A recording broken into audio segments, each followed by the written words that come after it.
All right, everyone, welcome back to another art episode of from Crypt of the Unknown. Webb is here with me. Hey, Webb. Hey, Steph and JD, how are you, my friend? I'm good. I'm doing very well, and we are going to talk about the Mandalorian while I draw the baby Yoda. Yeah, thank you for having me on, by the way. It's obviously I'm not an artistic person like you are when it comes to these things, but it's always a pleasure to be joining you while we want you illustrate. And I could see briefly there, it looked like you were drawing looks like Gizmo from Gremlins, correct? Yeah. So, don't feed it after midnight. So that was my initial drawing because I was trying to get used to the character. Obviously, it sucked ass, and then this was me going into it deeper because the thing about this specific angle is I'm trying to work on getting a face that's kind of uplifted. It's something I'm not good at it, so the reason I specifically chose this other angle is because I'm trying to get better at it. So this, regardless of the art drawing, we're just going to be talking about Mandalorian, but that's the initial outset to what I was trying to accomplish. Well, I think as we get into The Mandalorian, one of the first things to note would be our history with Star Wars, because we really haven't talked about Star Wars on this channel, really. Mm-hmm. What was your introduction to Star Wars? So weirdly enough, the first VHS going back that I owned was the special edition of Return of the Jedi. So I had Return of the Jedi before I had Empire or New Hope. Wow. But that doesn't mean I hadn't seen A New Hope. The only one I actually hadn't seen at the outset of getting Return of the Jedi on VHS was Empire Strikes Back. So it's a very confusing thing, but I still had a lot of fun with it. New Hope, I will always say, the trench run, one of the greatest scenes in film history. Oh, yeah. For me, my experience with Star Wars was I didn't see it until they did the re-releases in 97. So for the first 12 years of my life, I had really no recollection of much about Star Wars. And then I see the movie, went with one of my friends to the re-release, and I was just blown away. I was so mesmerized by everything in it. And I fell in love at that point in time just watching the movie. So I immediately had to go home, and I had to implore my parents to rent me Empire Strikes Back, Return of the Jedi on video. And I just, from there, instant love affair. Loved the series. And I distinctly remember in 6th grade, we had this award ceremony for the end of the year, and I just fucking cleaned house with everything in the awards. I got so many awards for anything from, I guess you could say, not just academics, but also in terms of public speaking. They gave me an award for it. They gave me an award for, I don't want to say citizenship, but basically showing good, moral standing, I guess you could say, for students and being there for, being a supportive member of the school community. All those things like that. A clean house. And my uncle gave me $20 for all the awards I got, and I knew what I wanted to do with the money. I wanted to buy Star Wars books with it. Somehow I didn't know there were Star Wars books. I just felt instinctively there had to be books, they were calling my name. So my mom brought me to a used bookstore, and I bought a bunch of novels that I could find. And 3 of them that I found was the Heir to the Empire trilogy. Oh, yeah. And I didn't know that, again, I had no knowledge of these books at all, so I was just buying ones that I could find on the shelves. And it so happens that among the 8 or 9 books that I purchased, 3 of them were the Heir to the Empire trilogy. And something told me to start with Heir to the Empire. Didn't know why, but I started with that one. And it was the perfect place to start because that was the novel that revitalized the Star Wars universe before 97 when the movies came out. And it was love at first page, I guess you could say. And yeah. Since then, I've been enthralled with Star Wars to the point where I've read most of the EU novels, and my favorites are pretty much the ones that were written by Timothy Zahn, and we'll talk more about how that ties into Extended Universe in general in a bit here. And then, obviously, when the prequels came out, I was pretty excited about them. And before we can talk about Mandalorian, I think we need to cover thoughts on prequels before we can start this, because obviously, I think everybody agrees, Mandalorian has been a high point for the Star Wars franchise in terms of, possibly since maybe the original trilogy? Yeah, so here's the problem. and it's a problem depending on who you ask because it's very subjective, obviously. But you're right with the Timothy Zahn books, Zahn, whatever. But he basically explored what could happen after Return of the Jedi. It was perfect. I actually read those when I was 18, so it hit me. And I was living in the desert in the middle of nowhere, so it was the perfect time to read them. You're absolutely right. Those books captured every single thing about Star Wars, which is what The Mandalorian was trying to do, because the thing with the movies, especially the new trilogy that just came out, is that the contention and the point of them was to obviously make money, but it was also to expand on what Star Wars could do. Did it succeed in that reason? I don't think it did. Does The Mandalorian do that? It certainly does. Oh, God, yes, it does. And the differences between those things is the fact that you are trying to introduce people to different places, different characters, different settings, different ideas, instilled still within the Star Wars universe. And the new movies, while gratifying for the little things it did and the new things it introduced, somehow didn't capture, to me, what could be that feeling of Star Wars, that momentum, that gratification you get of seeing people on an adventure exploring new worlds you've never been to, characters you love to be around. I didn't get that from the new movies. I'm sure you feel the same way, Webb. It wasn't as creative as The Mandalorian. Yeah, I'm going to give a quick recap here of what I think. Star Wars, we'll start with, in order of release, A New Hope, love it. Classic. Mm-hmm. Is it kind of at times throwaway, like space opera stuff?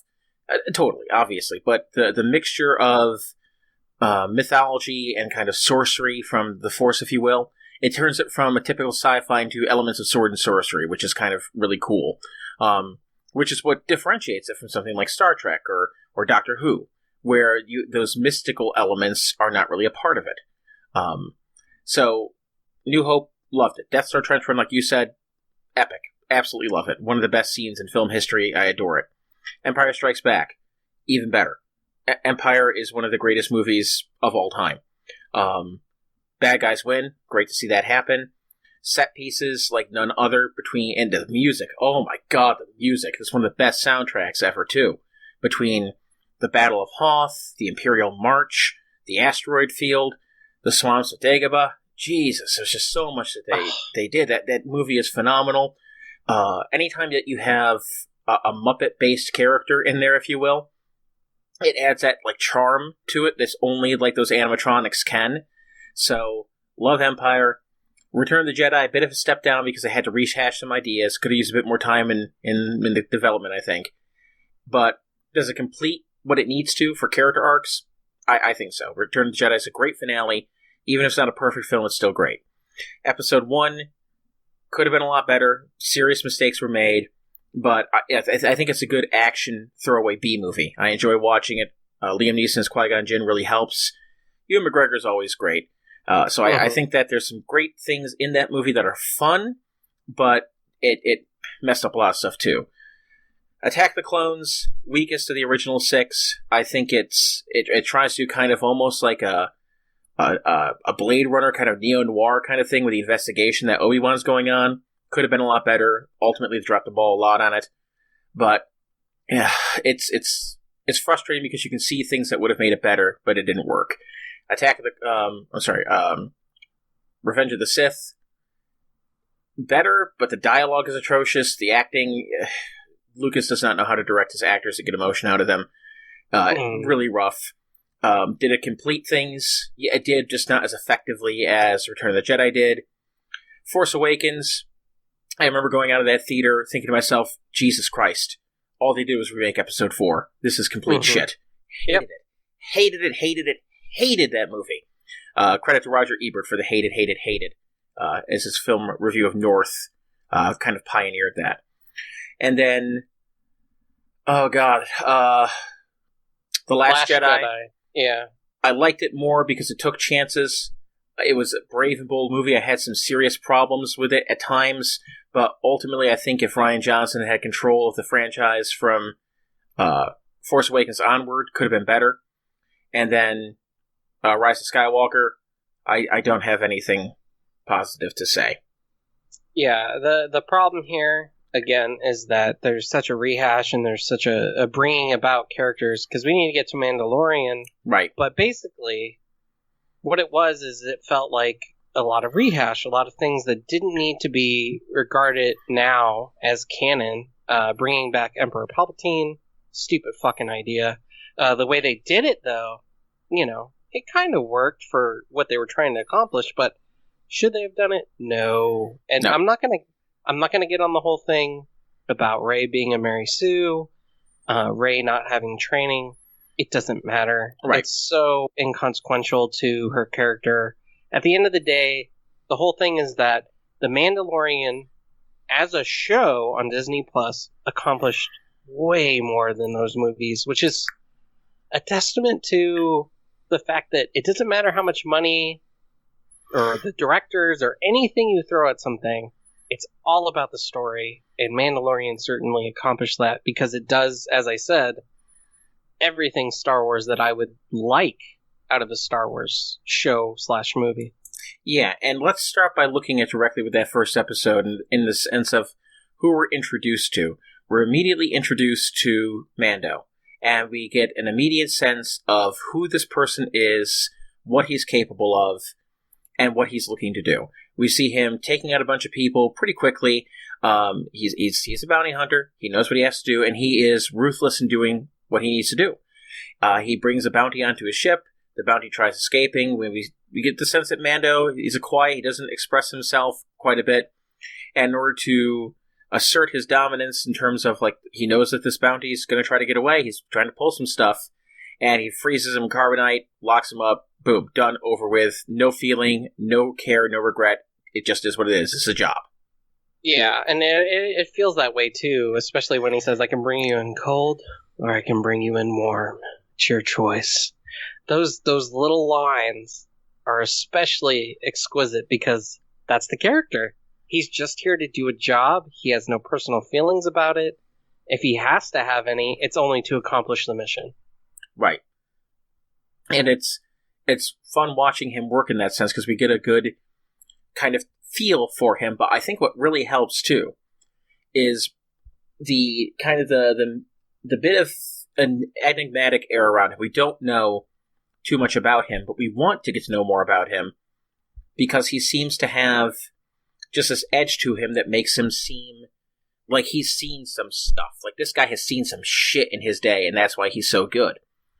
And Werner Herzog, as the client who's directing him to find the child, as we'll find out, a wonderful character who is, again, we get this sense about him of, here's somebody who also has seen some shit. He's former Imperial.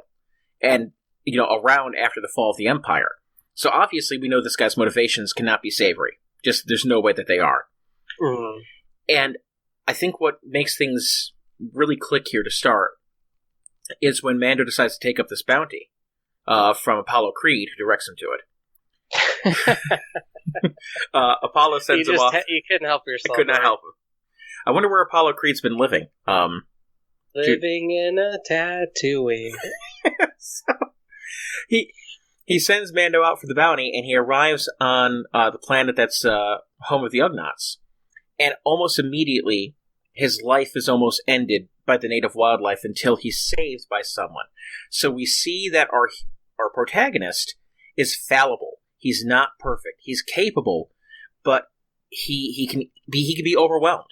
So automatically we know that this person is not perfect. He's not immediately going to succeed. He had to be saved. And he treats the person who saves him with respect. So even though we know this guy is kind of an unfeeling badass towards his bounties, he does have a code that he lives by, and that immediately can draw us to him.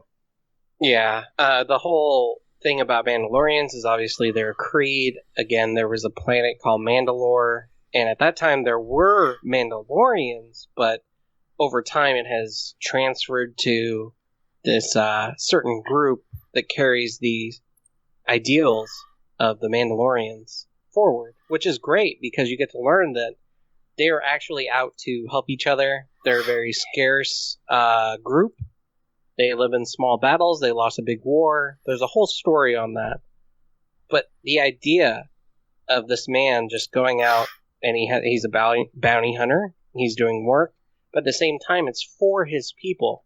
And you get to learn over the course of that as he meets, now we know, Baby Yoda, Grogu, as a character, that he's heartfelt in the way that he was born in the Creed as opposed to actually being a part of it from the outset. He's not a family that was given Mandalorian background at the outstart. He is somebody who was saved during a battle and became a part of it.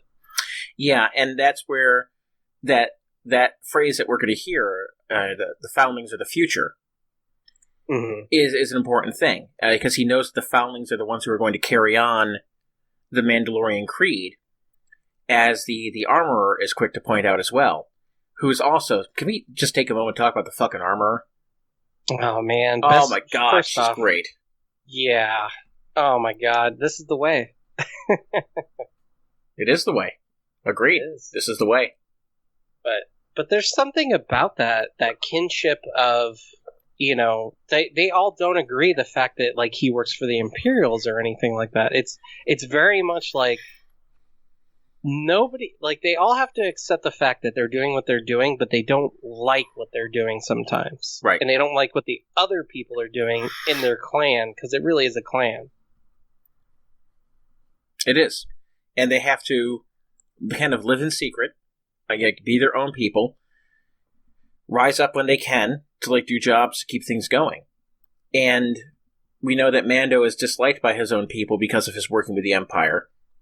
But at the same time, as we see later on in the first season, we're going to avoid talking about the second season, even though you did drop the child's name.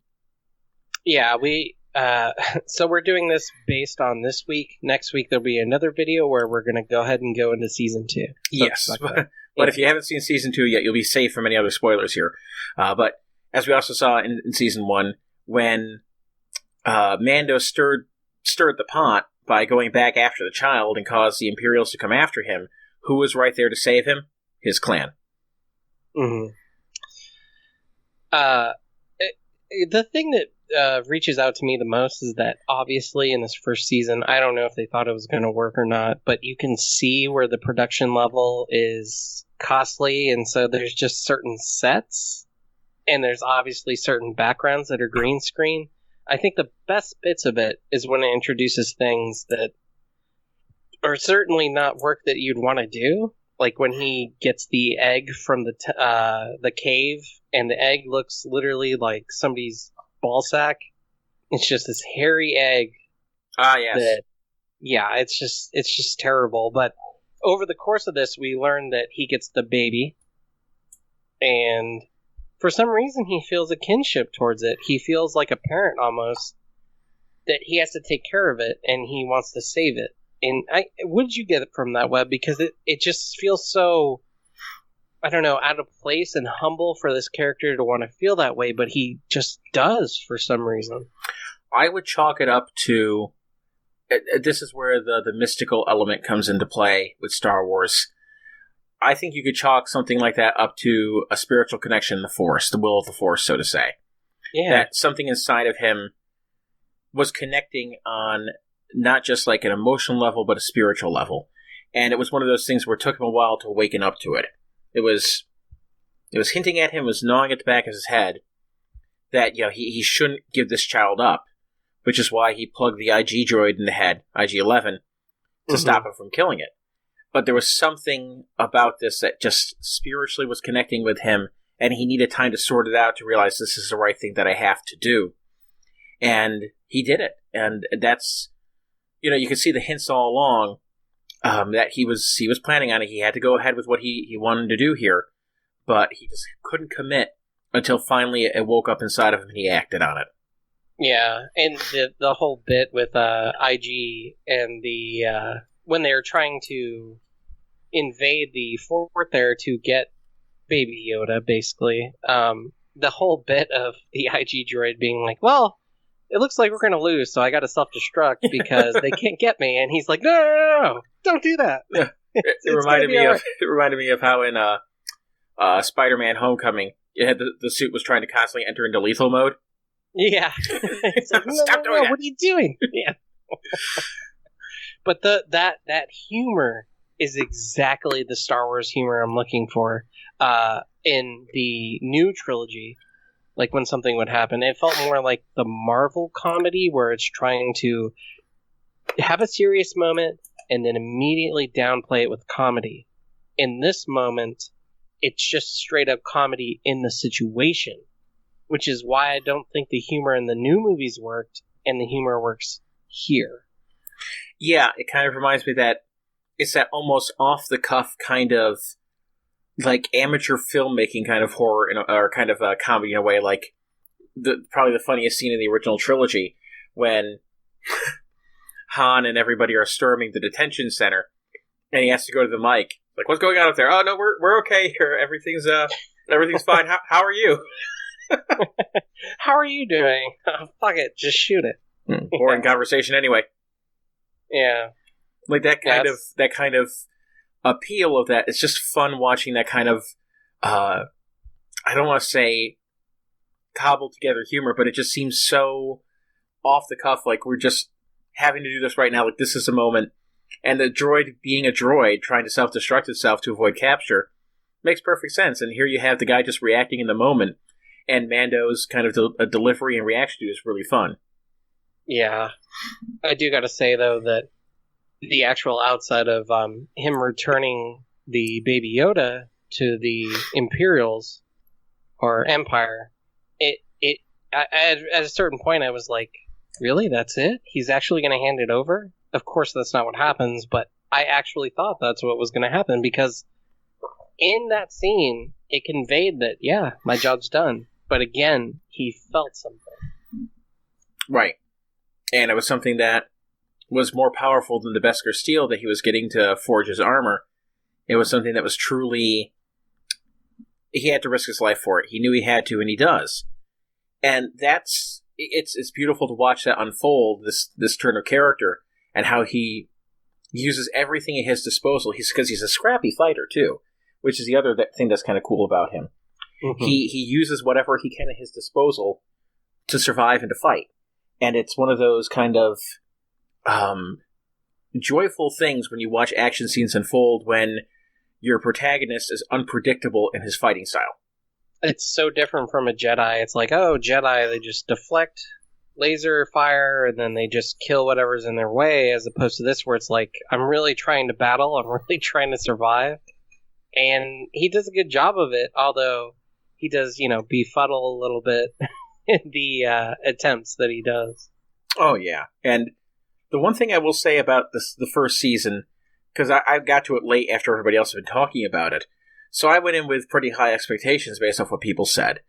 And the first 3 episodes are all fantastic. What I did not expect, and I was kind of let down by a bit, was that after that, we got we got like a couple episodes back to back to back that were kind of episode Monster of the Week, almost kind of a way, like you would see in the X-Files or something, where, yeah, there's bits and pieces of character development and whatnot, and introduction of people, but they came in like plots that were just like, oh, well, okay, we'll resolve this, and what wacky adventures will Mando come into next week?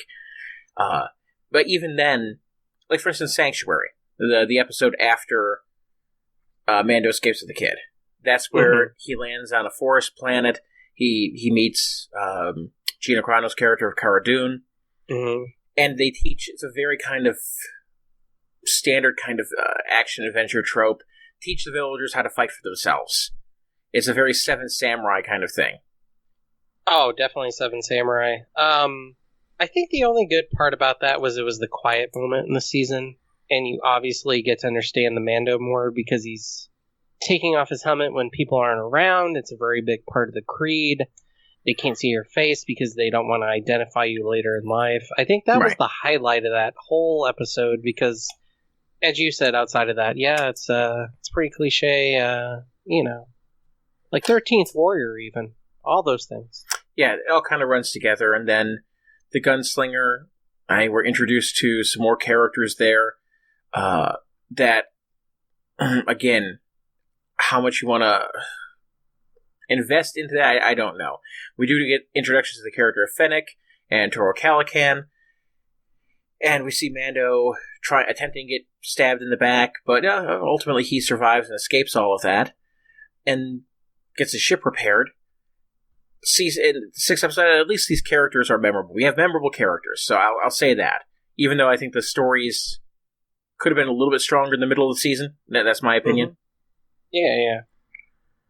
And we have to remember that the episodes are obviously written mostly by Jon Favreau, but then there's different directors and different producers, and there's different things going behind the scenes where they have their ideal episodes as opposed to one person heading the whole thing.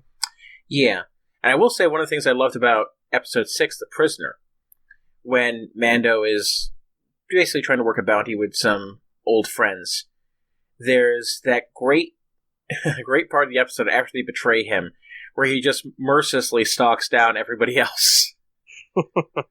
Like, if it was the perfect candidate show for showing off his character doing at least a little bit, I don't want to say Metal Gear Solid, but he was definitely sneaking around. Yeah, it's almost like a horror in a way, because he's just like showing up like a villain, like a horror villain, like Jason Voorhees, and it looks like he's massacring him, but of course he isn't. Oh, there's that one where he's sneaking up on, I can't remember which one of the crew it was, but the lights are flickering, and every time they flicker, you see him getting closer in the background. It's like, oh, crap, that's well shot. That's fun. Yeah. Good fucking camera work. Thank you. And then if you will, the 2-part finale between The Reckoning and Redemption, because they flow directly into each other. Those episodes hit hard, because you get a lot of pain, and that's something else that this series was good about, was not being afraid to kill off people. Mm-hmm. Yeah, and even when Baby Yoda is carried away by the stormtroopers and is in a duffel bag, and they're like, hey, one of the stormtroopers is like, hey, let me look at it. And he's like, no, and it makes noise, and he just punches it. He literally punches a baby. Of course, it's not a human baby, so we can get away with that, but the fact that he goes down and punches the kid, I mean, that hurts. The feelings going into that, and going into the character, it's a puppet. It's not real. It's basically a Yoda. But just seeing that hurts for some reason. And they play it off as, it's no big deal. And that's where I think my emotions run high, especially on the end of that.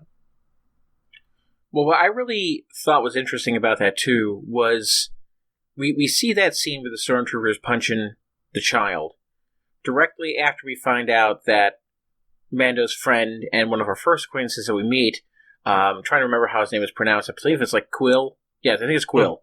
Mm-hmm. Quill was killed. Killed trying to just take the child back. And it's an unceremonious death.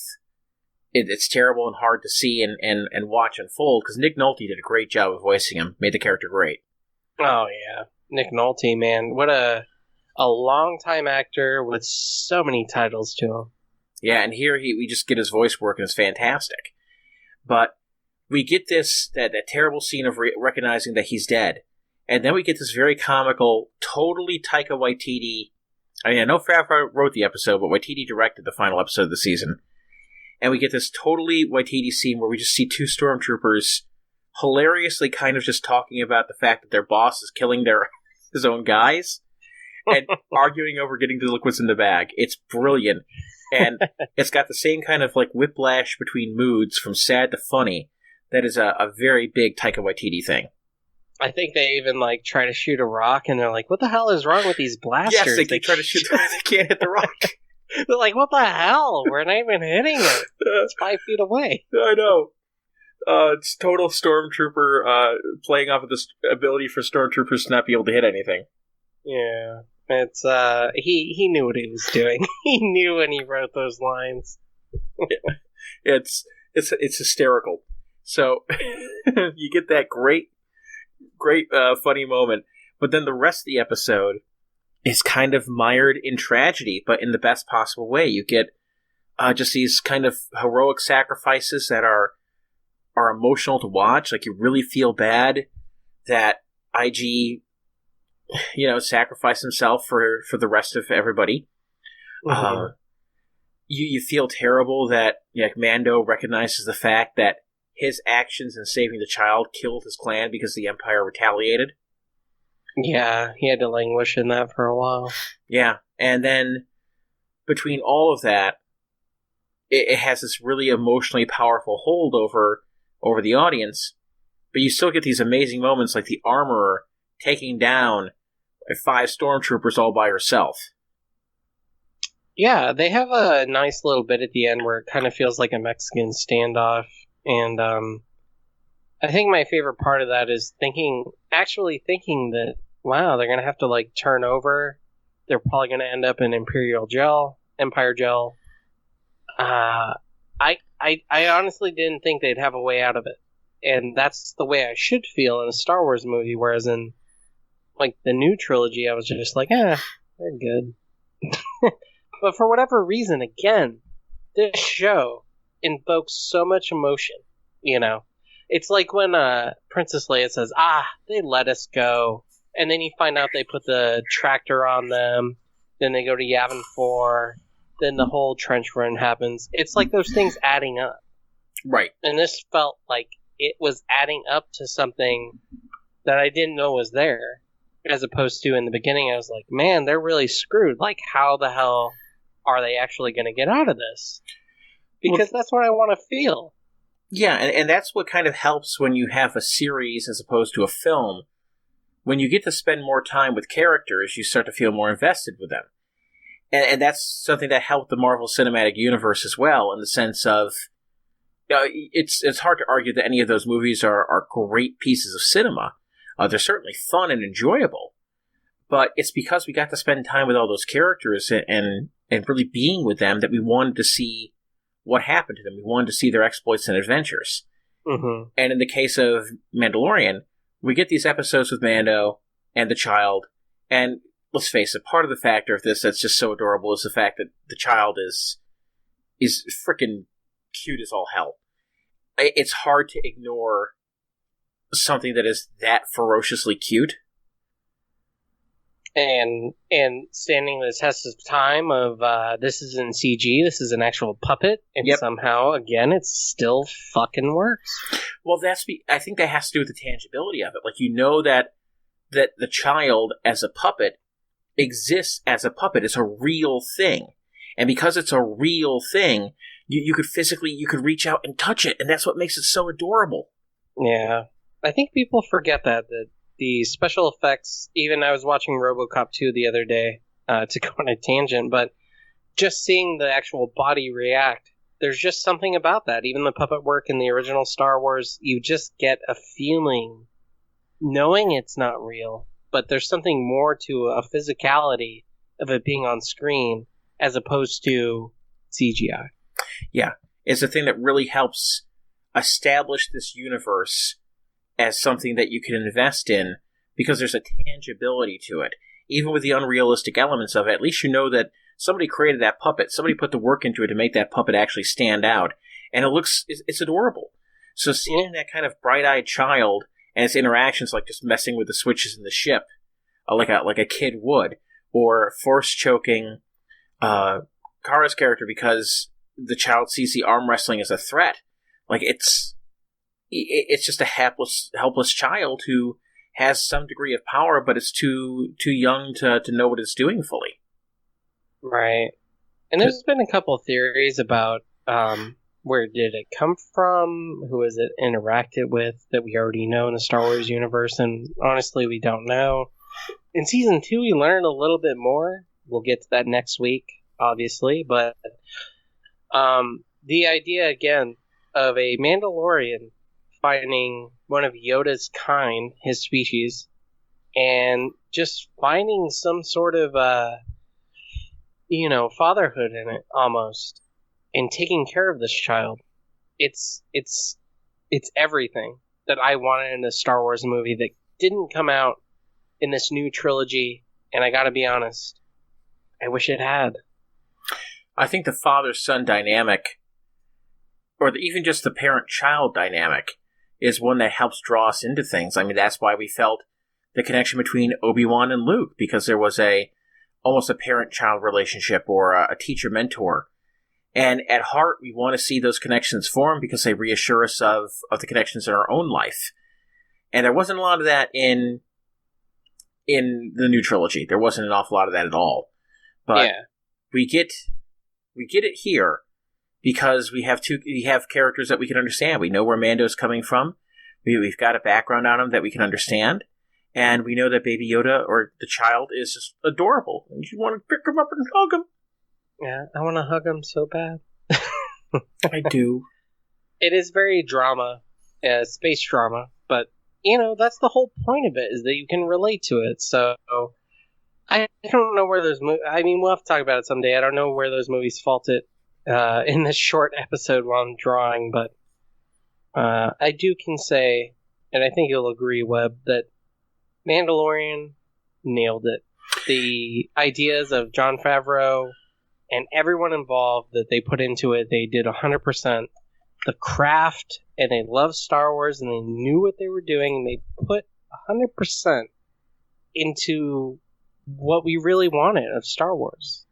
Yeah, the drama, the action, the introduction of new settings and characters and believability, and I know it's hard to gabble on space drama, like, we have to draw the Yavin 4, blah, blah, blah.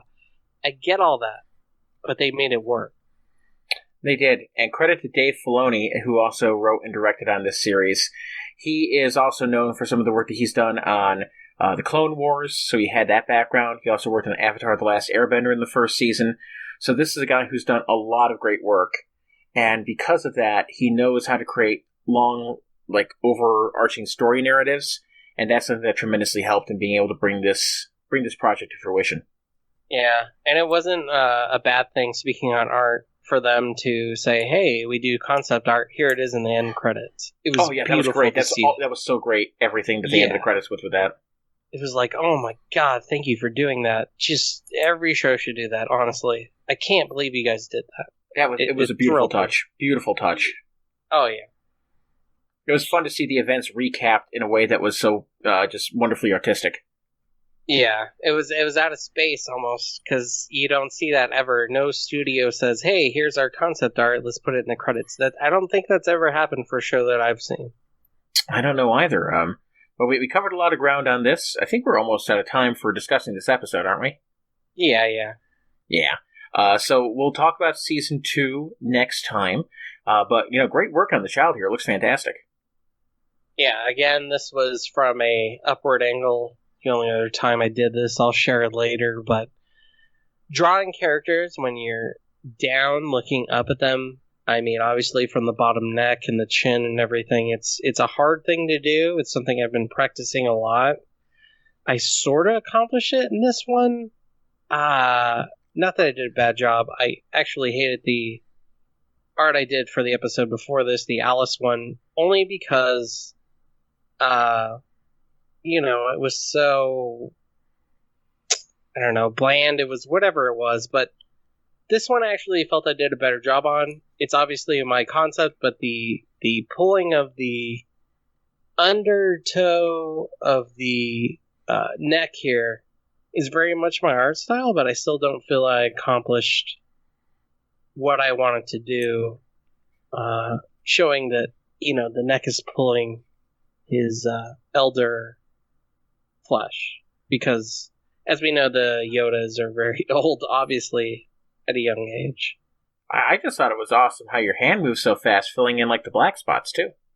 Yeah, time lapse. Oh, that's right, time lapse photography tricks. God damn you, Webb. One of these days I'll learn. I'm still waiting for your art video. Give me a week off. Oh, okay. I'll get right to work on that. You have a request for me to draw something? I'll think about it. Right. Maybe Star Wars? Maybe? You just want me to draw Star Wars, the whole thing? Just throw every character in one picture. That's all I gotta do. I'll draw a Darth Vader for you. How about that? All right, I'm okay with that. Yeah. Okay, that'll be next week. Dude. That's a hard drawing. Oh no, it'll be easy. Super easy. Barely an inconvenience. Yeah. I can't wait. This is me going out of my way to try something I never did before. Cut paper? I actually fuck it up. So there's this little technique you can do where you put whiteout on an end of a paper fold and you flick it to create stars. And I put a little too much whiteout that it almost looks more like graffiti than stars. So that was the only point that I wasn't happy with this. Other than that, it was fun to do. Well, when you really think about it, aren't stars just nature's form of graffiti? Really, they are.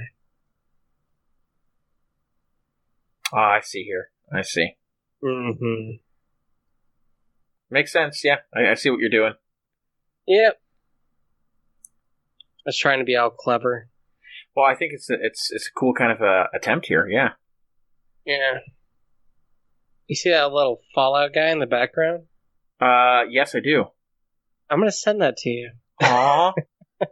Just what I always wanted, my own little Fallout guy. Yeah, it's for a keychain. He's actually holding a lock and key. Now, if you send it to me, I just want to be clear. I don't want to set the world on fire. Okay. Just want to make sure. I just want to start a flame in your heart.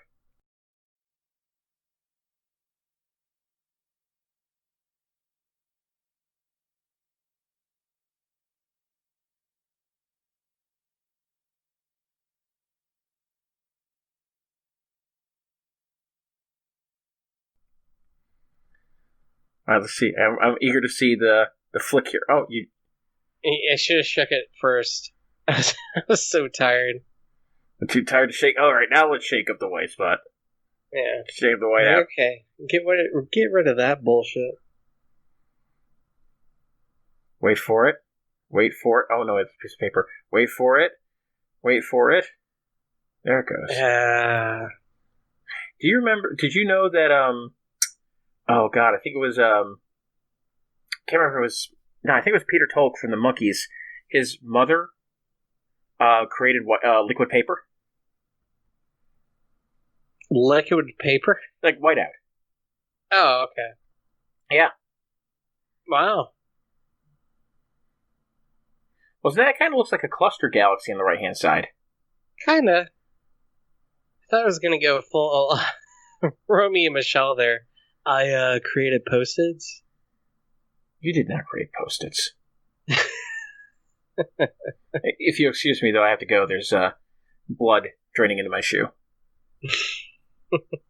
Great movie. But yeah, I need to learn how to use whiteout in this case, and next art session I will, because it's going to be very Mandalorian. It will be, but hey, at least you got like a spiral galaxy, like the Milky Way going up across top there. Yeah. I approve. And you'll see some fun special effects here that I found out that are on my computer. Will I? Yeah. Aside from that, though, I just want to thank everyone for being here for the art session. We did not plan any of this. Actually, I didn't even plan for Webb to be on this. I thought I was going to be rambling by myself, so... Yeah, I told you I'd watch the series. I follow through on my word. Yeah, he totally did. I think it was like in a week. Yeah, I actually watched all of it one night. Yeah, so... It's a long night, but I got it done. This turned out great, though. Thank you for having me on. Yeah, it was fun to have you on. It's always fun to have you on, god damn it. I mean, we do kind of own the channel together, so I hope it would be. I mean, you know. We're going to be doing it wrong. Like, oh god, is this jerk again? God, why did I start a channel with him? I should have thought this through. Oh, man. But yeah, thanks for everyone coming on. Obviously, I did this in a rush. Not because I wanted to, but because it was crazy weekend, crazy week. So, here's Baby Yoda.